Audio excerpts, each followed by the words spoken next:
Welcome,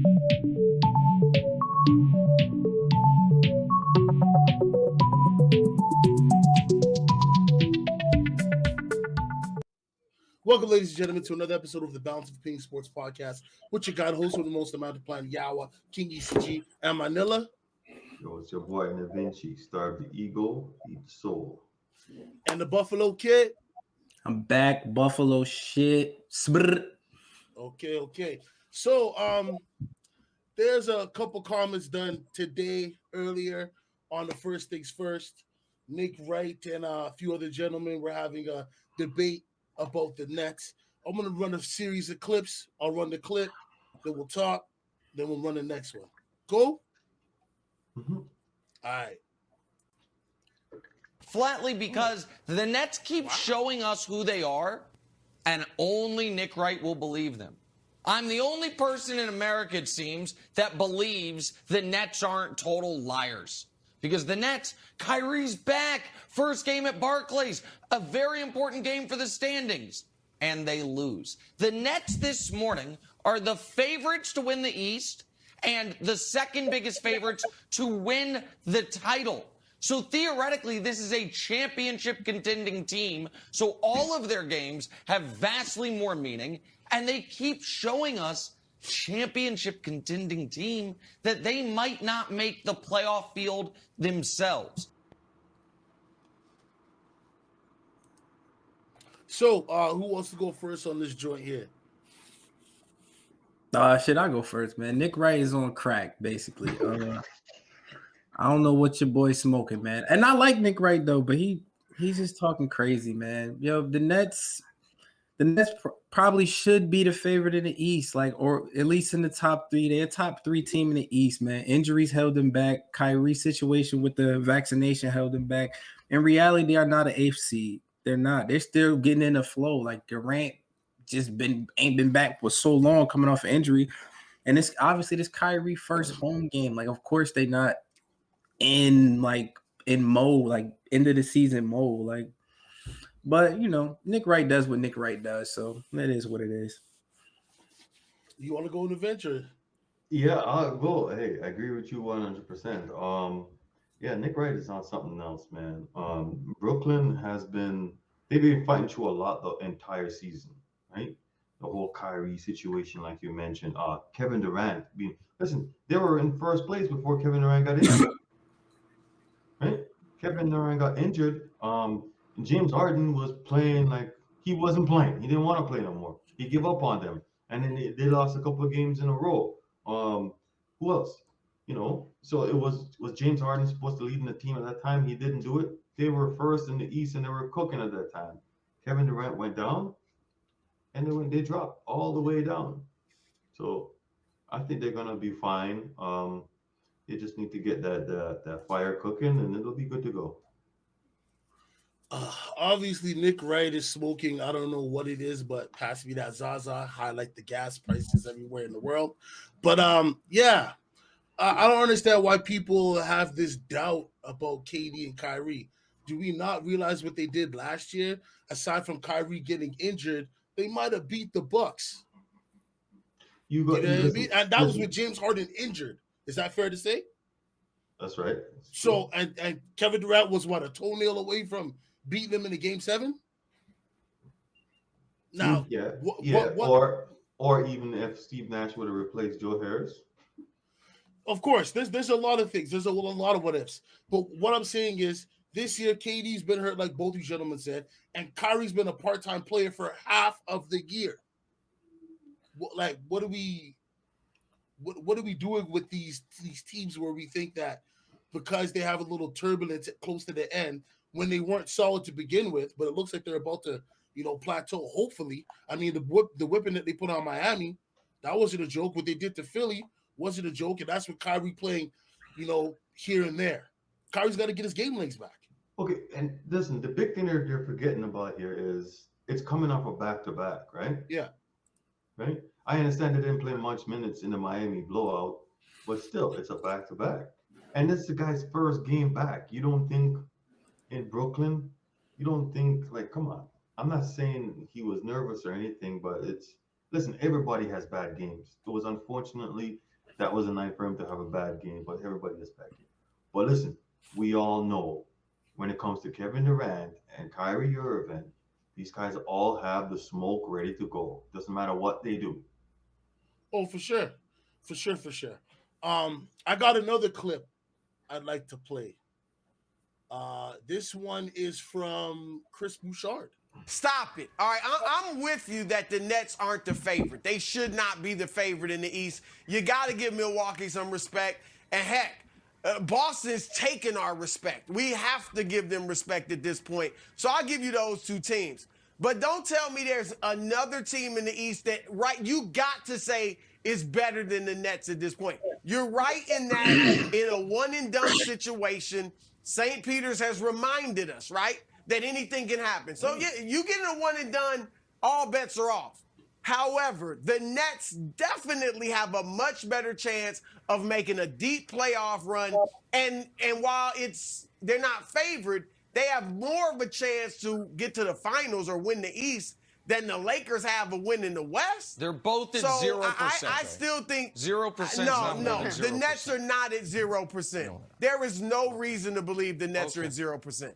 That's ridiculous. That's just Kyrie hate. That's all that is. Wild. That's crazy. So, go ahead, sir.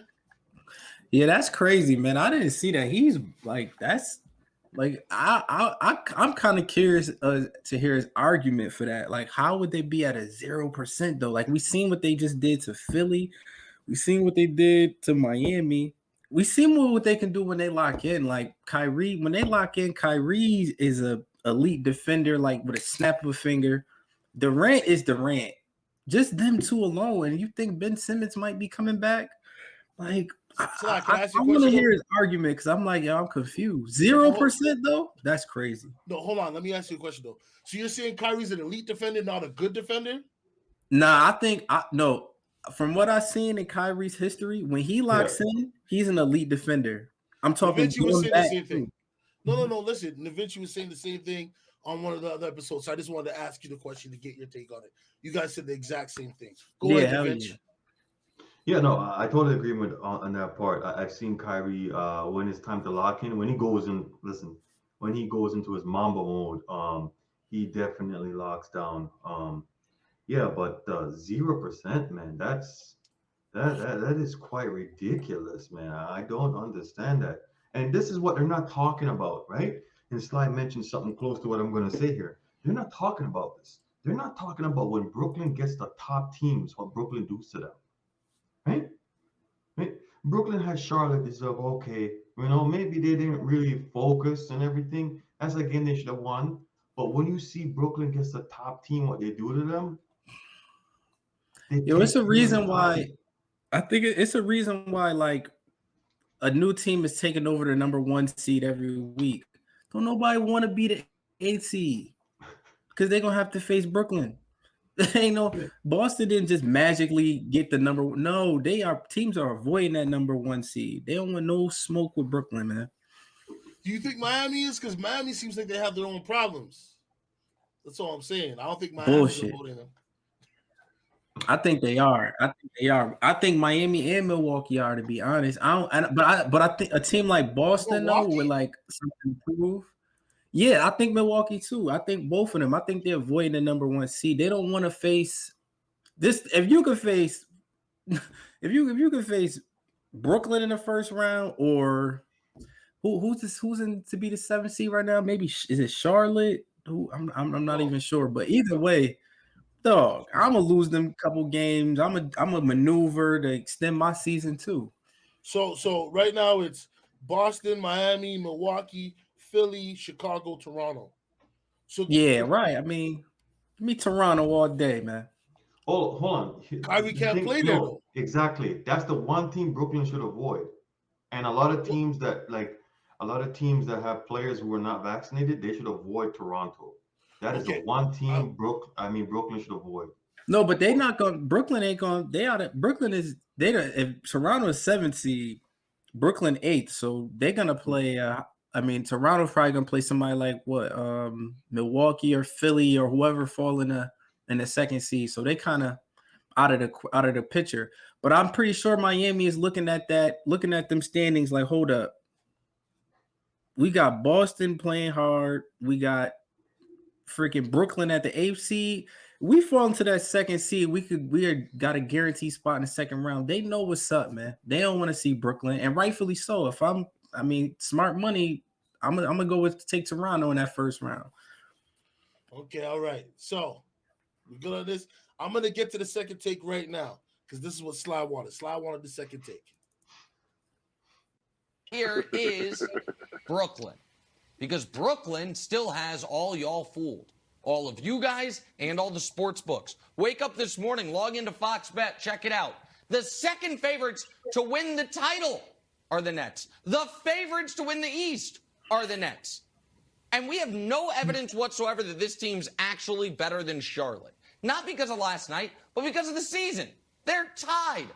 We got 2 weeks left in the year. And Brew, even when the Nets pulled out of their funk, they lost 4 in a row, then they won 4 in a row, and Kyrie had 60 twice, or 50 twice, including 60 once. Since then, they've played 6 games. They've won 3, they've lost 3. What evidence do we have whatsoever that this team can put together 2 great weeks, much less 2 good months? They are as drawing dead as the Lakers are, and which is why last night was worse for them, because it was the final proof of it. You finally get the news Kyrie's going to be able to play in home games. Kyrie's playing in his first home game of the year. He's awful, and you lose to a team that really matters in the standings. Why should I believe they're better than the Hornets? Why? Do we really The floor is yours, gentlemen. I'll respond last. Hold on. Do I really have to speak on this? Yeah, Okay, all right. Listen, I'm giving y'all the opportunity, right? Y'all say you don't want to speak on this. All right, so we give. No, hold on. I'll say this though. I will say this though. I feel like Brooklyn should be the favorite out the East though. I don't think. I mean, not Brooklyn, but the Bucks. I think Milwaukee should be the favorites in the East. I'll give him that. I don't think Brooklyn should be the favorite in the East. But for him to say they have 0 chance, like, come on, man. Like, that's not even worth acknowledging. Like, that's crazy talk. Comparing them to the Lakers is crazy talk. Like, that's just okay. Hold on. I was just gonna play Chris Bouchard's response to it. But okay, go ahead, sir. You sure? Listen. Yeah, go ahead. Whew, right. My God. Because you have 2 tremendous players. Kevin Durant and Kyrie Irving are both better than anybody on the Hornets. All right, Kevin Durant and Kyrie Irving are champions who have hit huge shots on the biggest stage. All right, and the reason the Nets haven't played well this season is because those 2 haven't been on the floor consistently. Now, I agree. It's ridiculous that they're the favorites in the Eastern Conference right now and the favorites or second favorites to win it all. I'll give you that. But to act like they're no better than the Charlotte Hornets, Nick, that's disingenuous. All right, they are clearly right now. I only put Boston or Milwaukee and Boston ahead of them right now. Listen, he took the words out of my mouth. Absolutely. Obviously, you're gonna say they're nothing. You know who they have on their team. Like what? How? What? How does this man? Listen, but I gotta go though.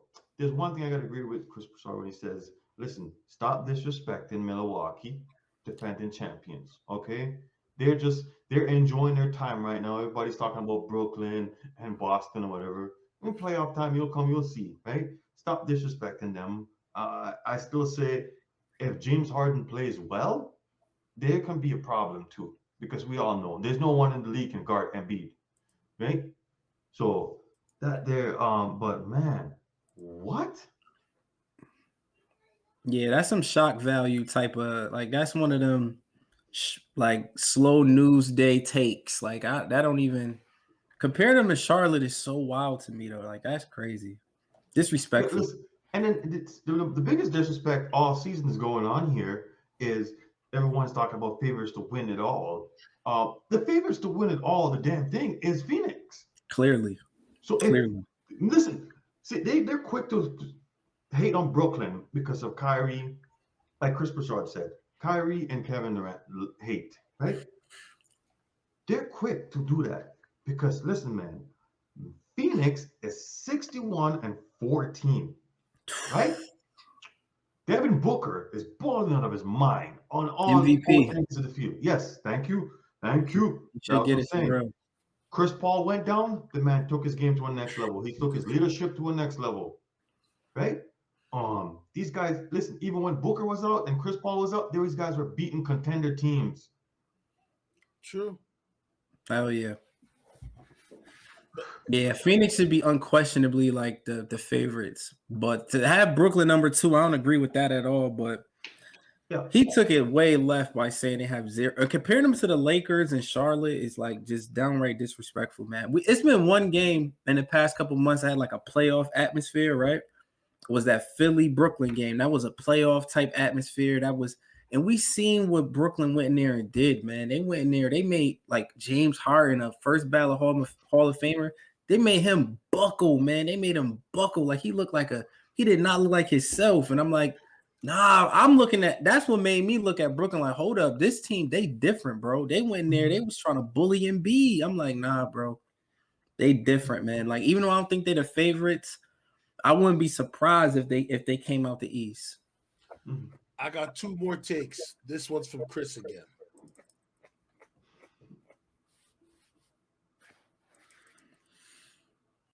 I'll even say this. That's going to be a challenge for them.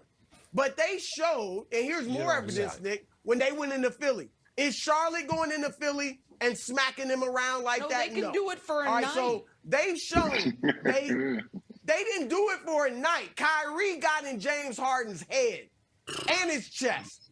And that was a factor. And that showed me that if Kyrie really wants to, he could be a better defender. I'm not saying he's going to be Marcus Smart. Well, it's been 10 years. He could be a better defender. So maybe at some point you'll get that urge. But in the playoffs, maybe all you got to do is in the playoffs ramp it up. And this is what I'm calling them to do, Wilds. KD and Kyrie need to take it, to another level. And Kyrie specifically on the defensive end, you got all you need to get in somebody's chest defensively. I need to see it a little more in the playoffs. Hey, listen to me, okay? I'm gonna say this, right? I'm gonna go a little bit closer. If everybody's not know what Nick Wright's problem with Kyrie Irving and Kevin Durant is, listen, his problem is because Kyrie left LeBron James. His problem is because Kevin Durant beat LeBron James. I'm done. I have nothing to say. Makes sense. Charles Barkley. Go ahead. No, I was gonna say because I'm dead serious. I'm dead ass confused as to why he would say that. Like I'm looking like, there's no way he really believed that. But I mean, that makes sense. Maybe he got a little vendetta against them or something. Because, Charles Barkley said this. He's going to critique people the way they should be critiqued. He's not trying to look for no friends. Even Skip Bayless with his wild ass. He don't make no friends with none of these guys. Yeah, he may have his little mad crush on him, whatever the heck you want to call it. But, I mean, he keeps a little too hard for Tom Brady. But at the end of the day, I don't think he goes out the leaps and bounds I see Nick Wright doing on a regular basis. Not to just big up LeBron James, but to tear down everybody else that could be in competition with him. I don't know. I think Skip is worse. You think Skip's worse? Hell yeah.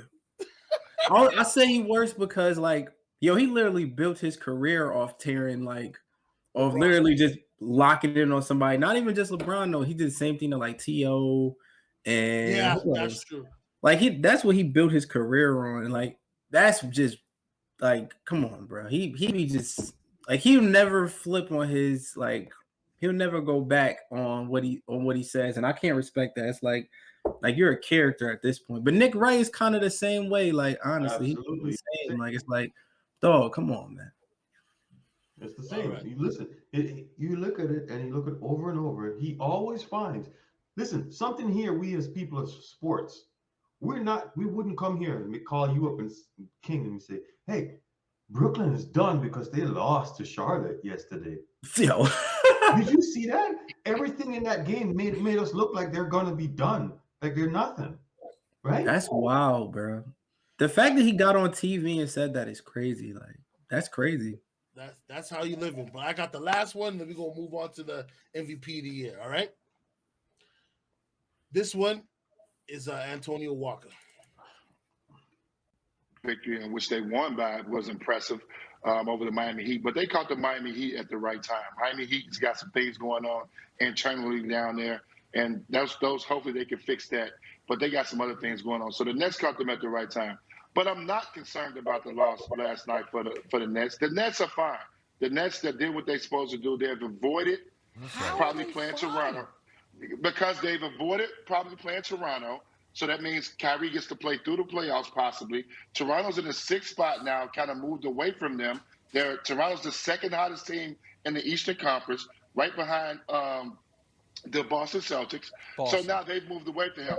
So now they got an opportunity now to be able to play comfortably and have a full roster, obviously besides Ben Simmons. I think one thing that you can take away from the game if you want to find a negative is that we see now that Kyrie and KD got to be great offensively every night for them to win. They're not very good defensively. All right. I lied to you guys. I have one with Nick and Chris Broussard going at it. This will be the last one. Real quick, jab at the is end. Charlotte at 0%? Go. In your opinion, is Charlotte 0% to make the finals? So I would say yes. But because Charlotte beat them last night, that means they're better than the Nets, really? No. Well, it's No, one of because 82. That's all because it they was. have an identical record. Because we're 75 games in and they're the same. That's why it's not last night. And Kevin Durant's it's that we're been 75 injured. games in, and at some And point, Kyrie Irving's been a at some part-time point, player, You Nick. are who you are. Okay. Oh, stop he it. might We still don't be. know. I think he This took is last not night who the off. Nets are. Nobody told him why. The literal definition. Got to play the first 3 quarters. Any final thoughts before we move on to the next one? I just wanted to make sure you guys had all the information so it wasn't just bait clips. You know what I'm saying? Well, if anyone's watching, they clearly see we're talking about this before the clips come up, and I never watched these clips. And listen, as you guys can see my point here when I said why Nick Wright is a hater to those guys.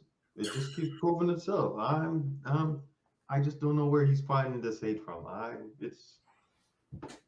What's really bothering me here is how this guy has a platform and Skip Bayless to tear down these players. And that's multiple. why He doesn't have one. Multiple. He has a podcast too now. Yeah, exactly. But this is why we are here, and we're always going to be for the players. If they do wrong, we're going to come at them. But we don't give any unwanted negative energy, man. For sure. Anything from you, Sly? Nah, I like what he said about how they even got a platform, but that's because nowadays, I swear, like all that type sucker behavior, corny behavior, it's really welcomed. Like they will make you famous for it. Like you can get famous for just like saying crazy shit. Yeah, and or even not even that, just talking down on somebody. Like people enjoy that. Like it's a harsh reality. Like, but it is what it is. Okay. Well, it's what it is. I ain't even gonna stress that. But yet again, thank you to all the new subscribers. We appreciate you guys. It's your boy Keaton ECG, the man with the plan, the host of the most, Yawa and Manila. It's your boy Da Vinci. And the Buffalo Kid. Buffalo shit.